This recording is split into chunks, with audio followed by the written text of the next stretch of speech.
Hello friends, this is your friend Yash Singh is speaking. Friends, I hope you all are doing well. Friends, as it's very important topic, so let's come directly to our point of discussion. See friends, today, India has reached such a dangerous point in Modi Raj, due to which today both the big powers of the world, China and America, have become enemies of India in Modi era. See friends, we do not have any personal enmity with Modi, but since this is a matter of national security, so no matter who it is, the nation will be kept supreme, so you are requested to stay till the end on this serious topic of discussion. Friends, today, India stands at a dangerous juncture under Modi's leadership. His foreign policy failures and security lapses have weakened the country on the global stage, worsening relations with major countries like China and the United States. Incidents like the 2025 Pahalgam attack and Operation Sindoor have exposed the strategic incompetence of the government, which has faced sharp criticism in Parliament. Opposition leaders have accused the government of ignoring national interests, weakening the armed forces and prioritizing Modi's personal image. This article examines the Modi government's foreign policy failures, shortcomings in national security, and policies that have pushed India into a dangerous situation in which both China and the US have become India's enemies and found every evidence of this. See friends, the Pahalgam attack was a clearly organized and brutal attack by the Pakistani state, and this attack has also exposed the weaknesses of the security system of the Modi government. In this attack, unarmed civilians, women and children, including security personnel, lost their lives. On this, questions were also raised in the parliament that how did the terrorists enter 200 kilometers into the Indian border? Why was there no security system in the Beslan Valley, which the government wrongly claimed to be open only during the Amarnath Yatra? Friends, this was a failure of the intelligence system for which no accountability was fixed by the Modi government. Operation Sindoor, which was a response to this attack, has become a living example of the strategic incompetence of the government. It was also criticized in the parliament that just 30 minutes after the operation started, at 1:35 a.m., the government informed Pakistan that India would not attack military bases and did not want to escalate tensions. Friends, we also ask the Modi government that you told Pakistan what we will do. You said that we will not attack military bases. You said we don't want to escalate tensions. Friends, for these reasons, we want to say that the reason for the loss of Indian Air Force planes was the restrictions imposed by the political leadership, which forbade our soldiers from attacking Pakistan's air defense system.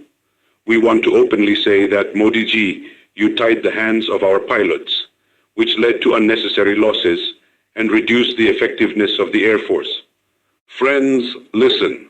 The premature ceasefire of the operation, which was implemented through US mediation, was humiliating for India. On May 10th, 2025, tweets by the US President and Vice President claimed that India and Pakistan agreed to a complete and immediate ceasefire after US mediation. Friends, you should know that India's stance since independence has been that we do not accept third country mediation in the matter of Pakistan. If anyone has betrayed this principle, it is the Prime Minister of India, and the same was said in Parliament. Friends, US officials, including Secretary of State Marco Rubio, held talks with Pakistan's ISI chief Asim Malik, who is described as a patron of terrorism.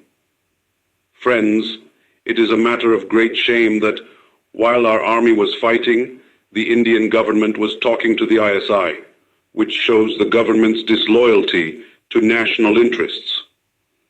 Friends, the Modi government's China policy has further aggravated India's security challenges, leading to a dangerous China-Pakistan alliance. The biggest goal of Indian foreign policy was to keep China and Pakistan apart, which this government destroyed. During Operation Sindoor, China provided Pakistan with real-time battlefield information, satellite data, and targeting information. The Pakistani Air Force was engaged with the Chinese Air Force with the help of the Center for AI and Computing, built by China in Pakistan, turning the Pakistani army into a network-centric force.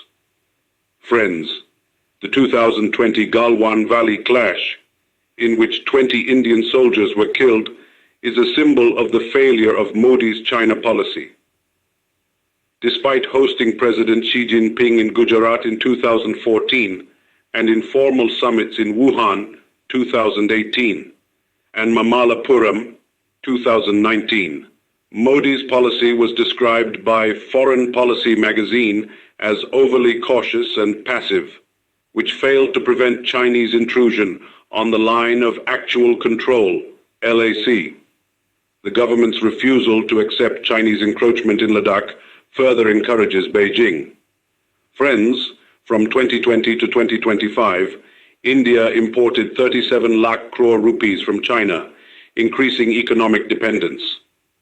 Friends, Rahul Gandhi was also told in Parliament that you are trying to stop China from entering into India's hands, are giving billions to China, and they are giving missiles to Pakistan.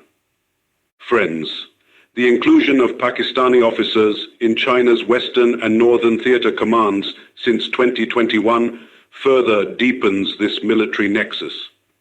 The concept of two-front war is outdated. Now there is a unified front. This warning was given by Modi in Parliament. Modi's personal rapport with US leaders, especially Donald Trump, was touted as the bedrock of his foreign policy, but recent events have proved the ring of this rapport to be hollow. US mediation during Operation Sindoor humiliated India. On May 10, 2025, tweets by the US President and Vice President claimed that India and Pakistan agreed to a ceasefire after US mediation. The ceasefire was announced not from Indian soil, but from US soil, which is a violation of India's policy of not accepting third-party mediation. Trump's meeting with Pakistani Army Chief General Asim Munir and ISI Chief Asim Malik on June 19, 2025 exposed the double-faced policy of the US. I stopped the war. I love Pakistan. Trump's statement and Rubio's thanking Pakistan for fighting terrorism and maintaining regional stability rubbed salt on India's wounds. Friends, we challenged Modi like many MPs that if Modi has Indira Gandhi's courage, then he should call Trump a liar in Parliament, who claims that he stopped the war 29 times and India did not lose any aircraft. But the sad thing is that Modi did not have the courage to say openly that Trump did not mediate. Friends, the detention of Indian citizens in Amritsar by the US on February 7, 2025, which Modi did not protest, was another betrayal. Pakistan being made the vice chairman of the UN Counter-Terrorism Committee on June 5, 2025, in which the US is believed to have a role, has further isolated India. Pakistan, which hid Osama bin Laden, which attacked the Taj Parliament in Pulwama, is now the vice chairman of the Counter-Terrorism Committee. Friends, the internal policies of the Modi government have compounded the foreign policy failures. The Pahalgam attack exposed the lapses of the intelligence and security apparatus, the lack of security in the Basin Valley, and the government's false claim that it opens only during the Amarnath Yatra shows the lack of information. The demand for martyr status by the families of victims like Shubham Dwivedi was ignored. You talk of honoring soldiers, but there is no money to give martyr status, was the criticism in Parliament. Modi, not visiting Pahalgam, campaigning in Bihar, and addressing film stars, raises questions about his priorities. Your first priority should have been Pahalgam, not election campaigning. Modi ji, you work 18 hours a day here. And is this your non-biological avatar? Friends, the Agnipath scheme, which reduced army recruitment and introduced a 4-year temporary job, is an attack on the morale of the youth and the army. That is why we have no objection in saying that Modi took away the pension and honor of soldiers by making them Agniveers. Friends, the Citizenship Amendment Act, CAA, and communal rhetoric tarnished India's global image. According to the Observer Research Foundation, communal violence and democratic decline turned Muslim countries like Indonesia and Iran away from India. The suspension of 141 opposition MPs, December 2023, and attacks like calling Colonel Sophia Qureshi a sister of a terrorist damaged India's credibility. The online attack on the Foreign Secretary's daughter, which led to him locking his Twitter account, shows the government's inability to provide security to its people. Friends, Modi's foreign policy, which was once called the Agniveer of India, has been tarnished by the government's inability to provide security to its people. What was considered his strength has now become a byword for self-defeating mistakes. India's influence has waned in Nepal, Sri Lanka, and the Maldives, where China has made inroads through the Belt and Road Initiative, according to the Carnegie Endowment for International Peace. The Neighborhood First and Act East policies have failed, with the Maldives demanding the withdrawal of Indian troops by 2024. Economic mismanagement, such as demonetization and the recession, have limited India's ability to project power, Fair Observer reported.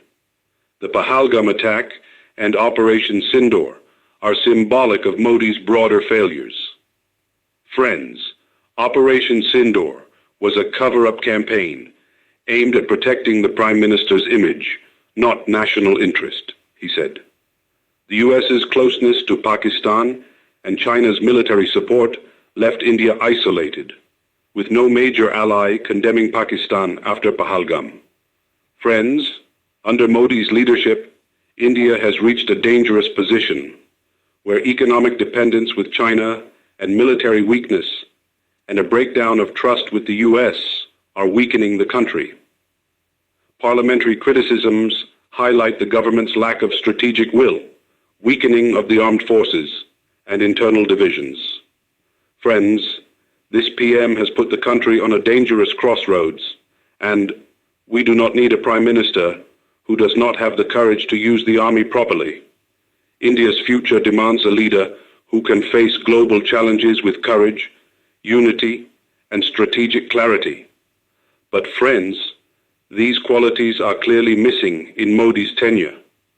Overall, the point is that Modi and America are not able to achieve the same goals as they did in the past. And their pawns have not only destroyed the country, but have put it on a dangerous path where today China has not only occupied thousands of kilometers of Indian land, but let me also tell you that if China gives full support to Pakistan and wages war on India, then not only America, but no country in the world will come to help us, but even Russia will back off because of China. Modi has put our country in such a situation today. Friends, what more can I say? Please tell us what is your opinion on this issue. Thank you very much for joining. Your friend Yash Singh signing off. Satyamev Jayate. Let the truth prevail.